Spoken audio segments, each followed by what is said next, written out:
Doutor Antônio, em poucas palavras, o que é uma intervenção cívico-militar? É uma ação política direta da nação quando os instrumentos políticos representativos não estão funcionando.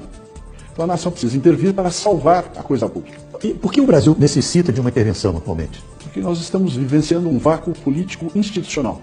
O que é vácuo político institucional? É a relativização do poder do Estado. Ou seja, nós temos ambientes sociais em que o poder do Estado não se opera. Por exemplo, as favelas, as periferias, os acampamentos do sem terra, por exemplo. E as cadeias? A cadeia é um absurdo, porque cadeia tem que ter disciplina máxima. E você tem uma cadeia entregue a si mesma. O crime é que manda na cadeia. Isso tudo é relativização do poder do Estado. E o Estado foi criado para proteger as pessoas, e não para proteger o crime, como vem acontecendo. E como é que seria essa intervenção no Brasil? Veja, a Constituição Federal, sabiamente, sabedoria dos seus redatores, não dos políticos que debateram a Constituinte, sabiamente ela estabeleceu no artigo 1º, no artigo 142, que a sociedade pode ter uma ação política direta, através dos seus instrumentos de força, que são os seus exércitos. Qualquer nação tem o exército como instrumento de garantia. E é assim que se opera. A nação, junto com os seus mandatários militares, intervém no processo político, afasta o crime do poder do Estado, faz uma adequação de mecanismos institucionais e convoca eleições gerais. E quais seriam as consequências de uma intervenção cívico-militar? O Brasil, em primeiro lugar, ganharia estabilidade política e econômica, em segundo lugar. O que o mundo precisa, um Brasil forte para comprar e vender mais. E abastecer os mercados com seus produtos agrícolas e minerais. Essa é a consequência. Então o Brasil sairia da 7ª, 8ª potência e em 2 anos iria para o 3º lugar. Nós ultrapassaríamos o Japão com certeza. Em 2 anos apenas. Beleza. E qual a diferença de uma intervenção cívico-militar comparado com o tal chamado golpe militar de 64? Veja, em 64 o ambiente era diferente. O Brasil era uma província apoiolenta que vivia a Guerra Fria, que era instrumento do poder real, que é uma guerra que realmente não ocorreu, que as potências sempre se entenderam. Agora, os países periféricos viviam uma guerra sangrenta que não traduzia a realidade. E o Brasil temia que a ideologia tomasse conta da sua vida, afastando as suas crenças e o convívio social adequado. E uma intervenção? Houve intervenção, e naquele tempo, eu digo naquele tempo que faz tempo mesmo, 64, houve uma intervenção cívico-constitucional também. Só que o povo só participou da intervenção propriamente dita.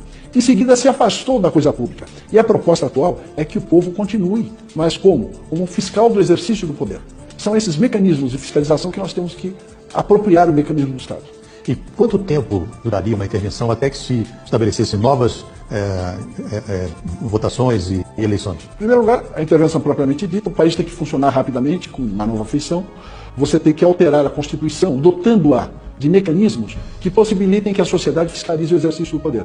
Por exemplo, corregedorias compostas por cidadãos, ampliar a competência do Tribunal do Júri para que os políticos sejam julgados pela sociedade. Então, feito isso, você tem que adequar o mundo partidário para afastar o crime desse mundo também. Quando você saneia a coisa pública, você tem que aprimorar os mecanismos de escolha, ou seja, o processo eleitoral propriamente dito, que é um mecanismo de escolha. Você tem que garantir, em primeiro lugar, o quê? A liberdade de escolha do cidadão. Feito isso, você pode convocar as eleições, a partir das eleições municipais, depois das estaduais e, por fim, a eleição presidencial. E quais são os aspectos benéficos a longo prazo? A longo prazo, o Brasil assume o seu papel de potência internacional. Porque existem potências naturais. Quais são as potências naturais? Estados Unidos, Índia, China, Rússia e Brasil. Por que eles são potências naturais? Porque eles têm recursos minerais, território e população. Só o Brasil que não exerce a sua condição de potência, que ainda é uma potência regional, tem até bomba atômica, não é verdade? Agora o Brasil, a China também exerce, apesar de ser ultrapopulosa, ela exerce o seu poder também.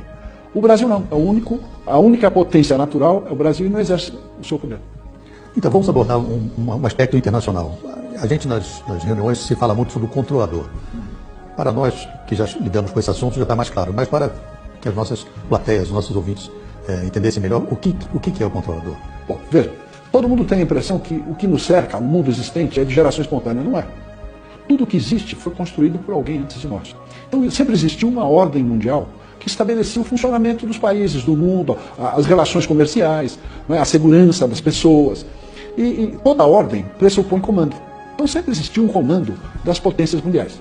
O Império Romano tinha seu controle sobre as províncias e o Império Britânico continua tendo. eu digo Império Britânico, soa algo meio antigo, mas não é. O Império Britânico continua exercendo o seu poder plenamente. Ele só deixou de ser colonizador direto. Ele exerce o poder sobre a técnica de governo indireto. Quem manda no mundo são as monarquias europeias no poder. O controlador financeiro, o controller financeiro das potências monárquicas europeias é o Banco Rothschild & Sons, que controla a economia e a política mundiais através do sistema financeiro internacional. Ele verticaliza a produção de minérios, por exemplo. A General Electric ela não vende turbina, ela vende minério com valor agregado na turbina, que são milhares de vezes o valor do minério. Então é um sistema verticalizado que garante o poder das monarquias europeias. E isso tem um efeito deletério no Brasil. Não, é deletério no mundo. Só para exemplificar, o Fed, que é o Banco Central americano, não é um organismo estatal, é um banco, é um pool de bancos coordenados pelo Rothschild & Sons. Quer dizer, até o meio circulante do dólar é controlado pelo Banco Rothschild. E no Brasil, quem são os seguidores do... É a classe política, porque você tem o controlador, os agentes conscientes e os idiotas que acham que sabem alguma coisa, que são os agentes inconscientes, aquele tipo, eu sou da paz, sou pelo desarmamento e o problema indígena. Então, a classe política são os agentes conscientes do controlador. Eles são os gerentes das determinações internacionais, que submetem o Brasil à escravidão. Certo. Todos políticos. Todos. Na sua opinião, quando o presidente Trump assumir, e caso haja uma intervenção cívico-militar aqui, qual que você acha que seria a posição dele em relação a isso? Veja, o mundo precisa de um Brasil estável política e economicamente. Por quê? Porque se você aumentar a renda através de uma estabilidade política e econômica, você aumenta o comércio internacional 5 vezes. Isso vai garantir estabilidade política e econômica na Europa, nos Estados Unidos e garantir a segurança alimentar da Ásia. Então, só o Brasil é que pode fazer isso. Porque um Brasil estável, ele puxa para o mercado de consumo 400 milhões de latino-americanos. Então, é um mercado considerável, que tem a vantagem de não pressionar as fontes produtivas de alimentos, que aqui nós produzimos alimentos, e commodities minerais, porque nós produzimos as commodities. Então vai haver uma pressão sobre o preço das commodities. Agora, o Trump foi uma reação do povo americano contra o controlador. Por quê? Porque o Fed manda nas finanças americanas. E quem manda no Fed é o controlador. Então, nessa medida, os Estados Unidos, quando elegeram o Trump, eles estão procurando a autodeterminação. Lá foi possível pelo processo de escolha eleitoral, porque o processo é adequado. Agora, o nosso processo de escolha, nosso mecanismo de escolha eleitoral é inadequado, é só para o crime ganhar. Então é impossível você autodeterminar o Brasil através do processo político partidário. É por isso que nós temos que intervir nesse processo e garantir que o Brasil seja uma potência a curto prazo. Eu sei que o assunto nióbio é muito extenso, mas se a gente fizesse um resumo do qual seria a vantagem de uma intervenção militar na questão do nióbio. Bom, o nióbio é um dos principais minérios do mundo moderno, não é verdade? Mas o Brasil produz outros minérios, tem reservas minerais estratégicas de praticamente todos os minérios dos quais o primeiro mundo é dependente. Chega até 100%. Nióbio, o primeiro mundo todo é dependente de 100%. E outros minérios também, terras raras. De sorte que o Brasil perde por dia em contrabando e subfaturamento de exportações de minérios estratégicos $1 bilhão por dia. Só em nióbio nós perdemos $100 bilhões por ano. Só para fazer uma comparação, o ano passado a União arrecadou em imposto de renda à pessoa física, descontado na fonte, $139 bilhões. Só em nióbio nós perdemos $100 bilhões, o equivalente a quase 3 vezes o que ele arrecada com imposto de renda. Então, se você estancar a sangria das receitas com exportações de minérios, você vai reduzir os impostos a menos de 30% do que você paga hoje. Com o imposto único, você passa a pagar 17% ao ano. Com a malha tributária de hoje é 36%. Mas dependendo da faixa salarial é muito mais. Porque, por exemplo, quem ganha R$10 mil, paga 30% de imposto de renda, fica 7%.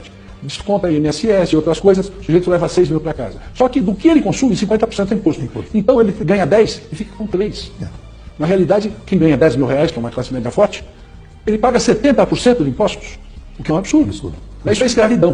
Né? Porque o escravo, acho que ele tinha garantia de teto, garantia de comida, de roupa e de saúde. O patrão dele queria que ele tivesse saúde para trabalhar. Nós não temos garantia de nada disso e pagamos 70% de impostos. É um absurdo. Não, isso é escravidão. Né? Você trabalhar à custa de comida é escravidão. Né?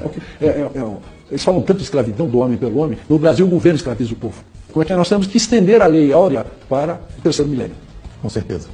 Eu espero que com suas palavras, o seu pensamento, a gente possa mobilizar cada vez mais pessoas e que conscientemente saibam o que é uma intervenção cívico-militar para o bem do Brasil e não para uma casta. Eu não diria que seria cívico-militar, porque o setor militar é mero instrumento da sociedade. Então a intervenção é da sociedade. Certo. O Império Romano já tinha isso. Agora, eu quero ressaltar o seguinte, que eu simplesmente estou descrevendo fatos. Eu não estou inventando nada, nem Uai, seu app de vídeos curtos.